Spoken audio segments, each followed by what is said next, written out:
Sraith Pictiúr a seacht. Obair dhian torthaí maithe san Árdteistiméireacht. Pictiúr a dhian. Sa pictiúr seo feicimid síle in oifig an gharm chóirí. Tá cuarsaí ollscoile á bléacha. Tá simig síle sa cheimic agus tá si ag léirigh eolais maidir le cuarsa in alibh. Dar leis an úsálam mar a chu, ní mór de obair dhian a dhéanamh tá go bhfuil ceithre chéad pointe ag teastáil uí chun an cuarsa a fháil. Pictiúr a dó. I pictiúr a dó feicimid síle agus siobháin i glós na scoile. Taobh hir dóibh, tá beirt mhúcail ag imirt cisfeile. Tugann siobháin cur de híle dul chuig an disco an oíche sin, ach níl fonn ar híle dul tá go bhfuil an numracha obair bhaile aici. Pictiúr a trí. I pictiúr a trí, féin síle gléach ó na cara seán.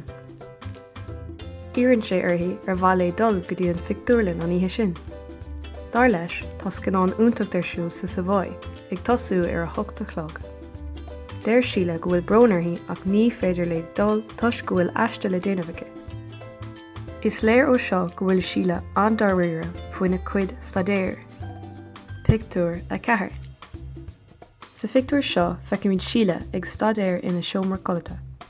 Is léir go bhfuil si ag obair go dtí an dítheach. Tá leabhar scapathe ar fud na háite, ar an deisc agus ar an urlár. Ansin, feicimid tuismóthirí híle ag ól capáin té sa chiistin. Déir athair híle go bhfuil sé buartha faoi láthair. Dar leis tá sosaigh teastáilúthaí ón stadéir agus ba chóirdaí dul amach san aer uair. Pictiúr a chuaig. Lána dorthaí atá ann. Tá ceithre chéad caoga pointe gnóthaithe ag síle agus tá glondar an domhain orthaí le féin. Mollen clán híle í go háirnas béire. Dar le háine tá rá tiltte aici tuis go ndearna sí sár iireacht i rinne bliana. Pictiúr a sé.